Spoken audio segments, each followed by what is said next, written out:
નમસ્તે, મારું નામ ગૌરવ ચૌહાણ. હું કચ્છ યુનિવર્સિટીના જીઓ સાયન્સ વિભાગ, આર્કિયોલોજી વિભાગ અને રિસર્ચ એન્ડ ડેવલપમેન્ટ વિભાગની અંદર ઇન્ચાર્જ હેડ છું અને સાથે સાથે પ્રાધ્યાપક પણ છું અને બાય પ્રોફેશન હું જીઓલોજિસ્ટ છું.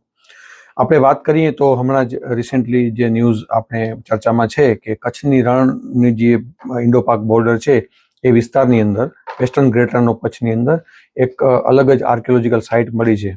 આ સાઇટની વિશેષતા એ છે કે ત્યાં કને માણસોનો એવિડન્સ મળ્યો છે. સૌથી વધારે ત્યાં માણસોના કંકાલ જમીન ઉપર તમને જોવા મળે છે.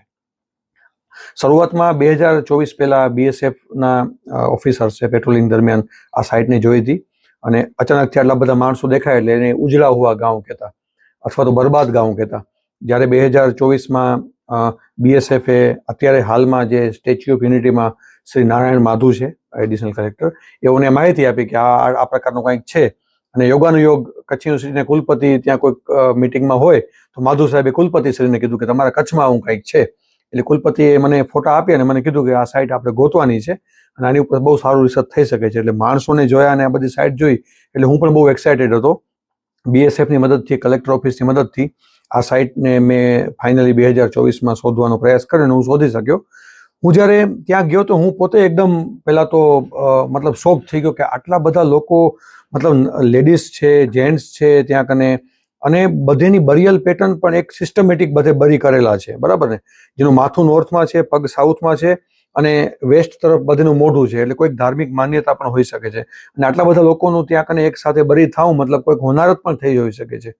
પણ શોકિંગ તો બધું એ લાગ્યું કે એની આજુબાજુ જ્યારે અમે ફિલ્ડ કર્યું ત્યારે 4 થી 5 બીજી સાઇડ મળી જ્યાં કને બહુ બધા માટીના વાસણો મળ્યા, અમુક ઘર મળ્યા અને ટોયસ મળ્યા, માટીના ટોયસ મળ્યા, ટેરાકોટા ઊંટ ને એવું બધું મળ્યું. અને પછી તો એવું લાગ્યું કે આ બહુ મલ્ટીડિસિપ્લિનરી સાયન્સ છે. તો ઓક્સફર્ડ યુનિવર્સિટીની મદદથી, ડેકન કોલેજ યુનિવર્સિટી છે એની મદદથી પૂના ખાતે, BSIP Lucknow, ISRO, physical research, અમે બધા સાયન્ટિસ્ટ ભેગા થઈને ગયા કારણ કે એ લોકો બધે 15-20 વર્ષથી કચ્છમાં કામ કરે છે. અને પછી જ્યારે પ્રાઇમરી ઓબ્ઝર્વેશન કર્યું ત્યારે ખ્યાલ આવ્યો કે આ જે સાઇટ છે એના જે વાસણો છે માટીના એમાંથી ખ્યાલ આવી કે આ મિડેવેલ યુગનું હોઈ શકે છે, 1000 થી 1500 વર્ષ પહેલાનું હોઈ શકે છે. સ્વાભાવિક છે, માણસની ઉંમર આજુબાજુ હોઈ શકે છે. અને આ સાઇટનું ઇમ્પોર્ટન્સ એટલે વધી જાય છે કે રણની અંદર આજે જ્યાં એક દિવસ કાઢવો મુશ્કેલ છે ઊભા રહીને, પણ ત્યાં કને આટલા બધા લોકો હતા, આટલા બધા ગામો હતા. અને અમારા જ ઘણા બધા પેપર છે જેમાં અમે કરીમશાહી છે, વિગાકોટ છે, આ બધે અમે કિલ્લાઓ સ્ટડી કર્યા છે જે મિડેવેલ યુગ અને આયરન એજના છે. મતલબ 3000 થી કરીને 1000 વર્ષ સુધી, 2000 વર્ષ સુધી રણની અંદર લોકો ત્યાં રહેતા હતા, ફૂલ ફ્લેશ, નદીઓના રેતાળ પટ હતા. ધોળાવીરાથી આનું શું કનેક્શન હોઈ શકે છે? ધોળાવીરાના જગ્યાએ આજથી 5.5 વર્ષ પહેલા લોકો રહેવા આવ્યા અને 2-1000 વર્ષ ત્યાં રહ્યા ને પછી એ સાઇટ વેલ સિસ્ટમેટિકલી છોડેલી સાઇટ છે. ક્યાંક ઘર તૂટેલા નથી, માણસોની લાશ નથી મળતી. તો એવી ઘણી બધી થિયરી છે કે માણસનું માઇગ્રેશન થયું છે. ધોળાવીરાના યુગમાં સિંધુ નદીના વેણ ત્યાં આવતા હતા, પણ ધોળાવીરાના યુગમાંથી જ્યારે લોકોએ સાઇટ છોડીને ઘણી બધી હડપ્પન સાઇટ છોડી ત્યારે એવું માનવામાં આવે છે કે ઘણા સભ્યતાઓ ઇન્ડો ગેંગેટિક પ્લેન તરફ ગઈ અને ઇન્ડસ રિવર જે વેસ્ટમાં શિફ્ટ થઈ તો લોકો રિવરની બાજુમાં આવ્યા, બરાબર ને. તો અગર ધોળાવીરાને એ બધે યુગના લોકો જો રિવરની બાજુમાં આવે તો એ લોકોને રણમાં આવવું પડે. તો આજે જે રણ તમને ચીકણી માટીનું દેખાય છે એ રણ ખરેખર રણ નથી, પણ ત્યારે રણ નહોતું. ત્યારે એ સિંધુ નદીના રેતાળ પ્રદેશો હતા જે ફળદ્રુપ હતા, જ્યાં કને મીઠું પાણી આવતું હર વર્ષે અને એની વચ્ચે નાનકડા જે ઊંચાઈવાળા જગ્યા હતી ત્યાં કને આ લોકો રહેતા હશે. આ જગ્યાએ ચોખા અને એ બધી વસ્તુ મળે તો ત્યાં હોઈ શકે છે કે સારી ખેતી પણ થતી, માટીના વાસણો મળે છે, ત્યાં સારું કલ્ચર હતું, લોકોની અવરજવર હતી. ત્યાં અમને કોપરના કોઇન્સ પણ મળ્યા છે, બરાબર.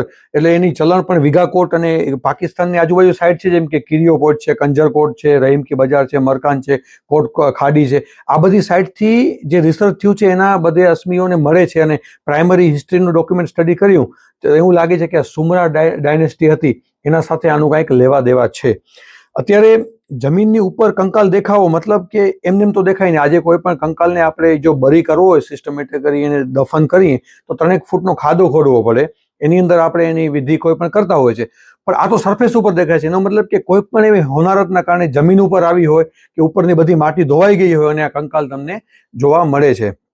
આ સાઇટને કચ્છના વેસ્ટર્ન ગ્રેટ રન ઓફ કચ્છની ઘણી બધી સાઇટ છે, 40 થી વધારે સાઇટ છે નાનકડી મોટી, જે ધોળાવીરાના પછીનો યુગ અને આપણા પહેલાનો યુગનું કનેક્શન સમજવામાં બહુ ઇમ્પોર્ટન્સ છે. તો આ બધી સાઇટને સંગ્રહિત કરવી જોઈએ. આ સાઇટ ઉપર તત્કાલીન જે કલેક્ટર આનંદ પટેલ સાહેબ હતા એ ખુદ આવેલા હતા. ઇવન વાઇસ ચાન્સલર કચ્છ યુનિવર્સિટીના મોહનભાઈ પટેલ, મહેશ ઠક્કર સાહેબ BSIPના ડાયરેક્ટર, એવા ઘણા બધા લોકો આ સાઇટ ઉપર આવેલા છે. અને કલેક્ટર સાહેબે તો અમારી પાસે પ્રપોઝલ પણ મંગાવી છે કે આવી બધી સાઇટનું લિસ્ટ આપો, જે અમે આપેલું છે, જેને ભવિષ્યમાં નીમ થાય, પ્રોટેક્ટ થાય અને રિસર્ચ માટે ભવિષ્યમાં આગળ તમે ઘણું બધું કરી શકો એવી સભ્યતાઓ છે.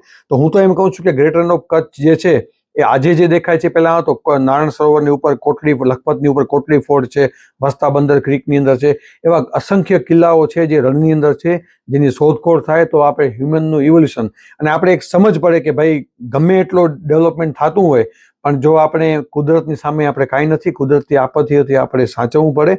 એનું એક ક્લાસિકલ એક્ઝામ્પલ છે ગ્રેટ રન ઓફ કચ્છ. અને મને વિશ્વાસ છે કે અમે ભવિષ્યમાં આર્કિયોલોજીકલ સર્વે ઓફ ઇન્ડિયા, ગુજરાતનું આર્કિયોલોજીકલ સર્વે છે, એની પાસે પરમિશન લઈ અને જે કંકાલ છે એનું ડેટિંગ કરવાનો પ્રયાસ કરશું, એનું DNA નો સ્ટડી અભ્યાસ કરવાનો પ્રયાસ કરશું. જે માટીના વાસણો, ઈંટું છે, એની પણ ઉંમર નીકળે, એની ઉંમર કાઢશું અને રણનું આ કેવી રીતે દ્રશ્ય બદલાણું છે એને સમજવાનો પ્રયાસ કરશું.